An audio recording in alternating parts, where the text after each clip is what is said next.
नमस्कार। Preparation for history में आप सभी का स्वागत है। हम इतिहास को सरल बनाने आए हैं। इसी क्रम में आज आपके लिए मध्यकालीन भारत का शुरुआत करने जा रहे हैं उत्तर मध्यकाल से। उत्तर मध्यकाल के विषय में आप सभी जानते ही होंगे कि उत्तर मध्यकाल की शुरुआत दिल्ली में गुलाम राजवंश की स्थापना से होती है और गुलाम वंश की स्थापना दिल्ली में लगभग 1206 ईस्वी में हुई थी।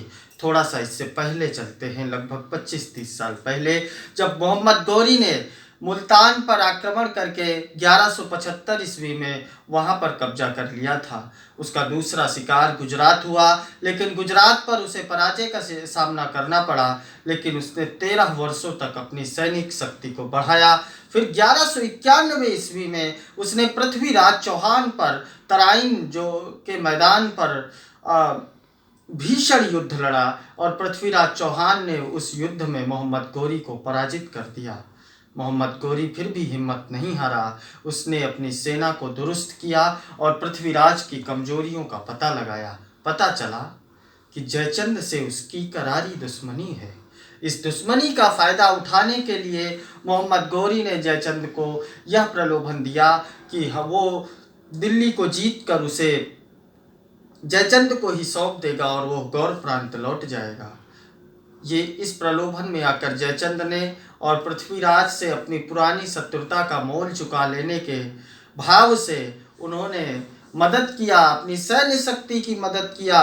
किसकी मदद किया? मोहम्मद गौरी की मदद किया। और मोहम्मद गौरी पृथ्वीराज के खिलाफ 1192 ईस्वी में तराइन के मैदान में यानी तराइन के द्वितीय युद्ध में जीत जाते हैं और पृथ्वीराज की बुरी तरह हार हो जाती है।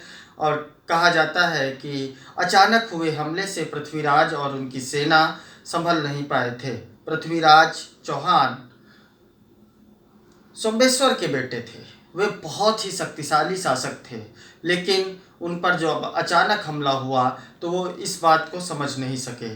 और कहा जाता है कि राजपूतों की हार का सबसे बड़ा कारण ये था कि राजपूत सामने से ही वार करते थे, भागते हुए सैनिकों पर वो वार नहीं करते थे। और रात्रि में राजपूत कभी शस्त्र नहीं उठाते थे। इसी के कारण इसी का फायदा उठाया इस्लामी आक्रांताओं ने और मोहम्मद गौरी की जीत हुई। और एक सबसे बड़ा कारण है जिसको हमारे जदुनाथ सरकार अपनी किताब द इंडियन हिस्ट्री में लिखते हैं कि प्रत्येक यवन सैनिक के सामने एक गाय खड़ी कर दी गई थी और वह गाय हमारे हिंदू धर्म में आस्था का प्रतीक है। इसलिए राजपूत सैनिकों ने उनका वध नहीं किया और उन्होंने गाय के पीछे से राजपूतों को मारा, जिससे पृथ्वीराज की हार हुई। जयचंद को 1194 ईस्वी में चंदावर के मैदान पर पराजित किया गया। चंदावर कन्नौज के निकट एक स्थान है, वहां पर जयचंद को मोहम्मद गौरी ने 1194 ईस्वी में पराजित किया। 1197 ईस्वी में भीमदेव पर आक्रमण किया, जो गुजरात का शासक था, जिसके विषय में मैंने आपको बताया कि 1178 ईस्वी में भीमदेव ने मोहम्मद गौरी को हरा दिया था। लेकिन 1197 ईस्वी में ठीक उल्टा हुआ। भीमदेव बुरी तरह पराजित हुआ। मोहम्मद गौरी का गुजरात पर भी कब्जा हो गया। उसने 1199 ईस्वी में पंजाब और दीपालपुर सहित समस्त भारत पर अपना अधिकार स्थापित कर लिया और 1206 ईस्वी आते आते उसकी मृत्यु हो गई। उसके कोई पुत्र नहीं थे और उसके दास थे जो सैनिक रूप में काम आते थे और वे बड़े विश्वसनीय दास थे जिन्हें गुलाम कहा जाता था, स्लेव कहा जाता था। और उसके कुल सबसे प्रिय 4 गुलाम थे। उन 4 गुलामों में है नसीरुद्दीन कुबाचा, ताजुद्दीन एल्दौज और कुतुबुद्दीन ऐबक और गयासुद्दीन खिलजी। उसके 4 ये गुलाम थे। उसने भारत और अफगानिस्तान के समस्त राज्य को अपने इन 4 गुलामों में बांट दिया। लाहौर और दिल्ली वाला इलाका कुतुबुद्दीन ऐबक को मिला और गजनी का इलाका एल्दौज को मिला। नसीरुद्दीन कुबाचा को सबसे पहली बात उज्जैनी का प्रदेश दिया गया और उसे मकरान तट भी दिया गया अफगानिस्तान का। उसके बाद बंगाल और बिहार दिया गया गयासुद्दीन खिलजी को। गयासुद्दीन खिलजी के विषय में आपने सुना हुई होगा कि वो गयासुद्दीन खिलजी बिहार विजय के लिए जाता है, नालंदा विश्वविद्यालय में आग लगा देता है, लगभग 3 माह तक आग जलती रहती है और नालंदा विश्वविद्यालय की लाइब्रेरी जो रत्नसागर जिसका नाम था, जिसकी 3 मंजिला इमारत जलकर राख हो जाती है, जिसमें करोड़ों ऐतिहासिक एवं धार्मिक तथा खगोलीय किताबें जो जलकर भस्म हो जाती है, हजारों वर्षों का ज्ञान जलकर राख हो जाता है। और ये कार्य करता है मोहम्मद गोरी का एक गुलाम गयासुद्दीन तुगलक, जिसने रत्नोदधि, रत्नरंजक और रत्नसागर नामक पुस्तकालयों को जलाकर नालंदा विश्वविद्यालय जो बौद्ध संस्कृति और हिंदू संस्कृति का मिला जुला केंद्र था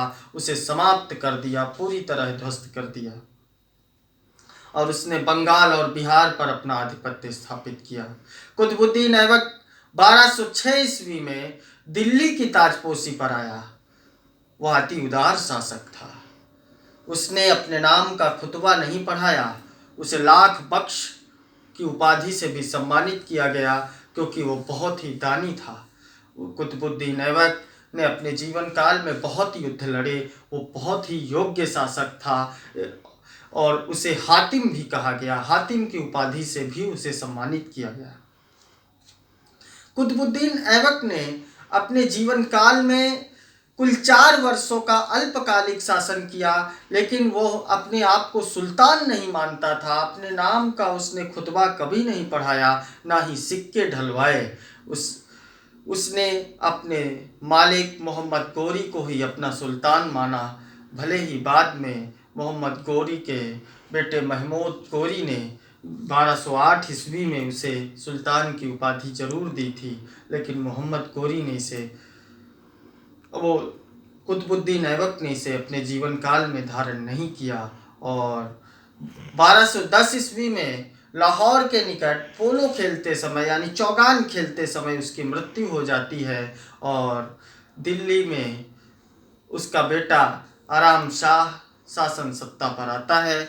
आराम शाह लोभी, लालची तथा अय्याश किस्म का व्यक्ति था, इसलिए उसका शासनकाल भी ज़्यादा दिनों तक नहीं टिकता और उसको मारकर उसका यानी किसका, कुतुबुद्दीन ऐबक का गुलाम, कुतुबुद्दीन ऐबक गुलाम था मोहम्मद गोरी का। अब कुतुबुद्दीन ऐबक का गुलाम इल्तुतमिश गद्दी पर बैठता है। इल्तुतमिश जो उसका गुलाम होने के साथ साथ दामाद भी था और कुतुबुद्दीन ऐबक भी मोहम्मद गोरी का दामाद था। तो कुतुबुद्दीन ऐबक का दामाद 1211 ईस्वी दिसंबर 1211 ईस्वी में शमसुद्दीन इल्तुतमिश गद्दी पर बैठता है। यह वास्तविक शासक था। कुतुबुद्दीन ऐबक ने 2.5 दिन का झोपड़ा कुतुब-ए-इस्लाम नामक मस्जिद दिल्ली में, 2.5 दिन का झोपड़ा अजमेर में बनवाया और कुतुब मीनार का निर्माण भी 1199 ईस्वी में प्रारंभ करवाया। वह प्रतापी शासक था, लेकिन उसका शासनकाल ज़्यादा दिनों तक नहीं चल सका। वह दानी के साथ साथ उदार था, हिंदू जनता के प्रति भी वो उदारता दिखाता था।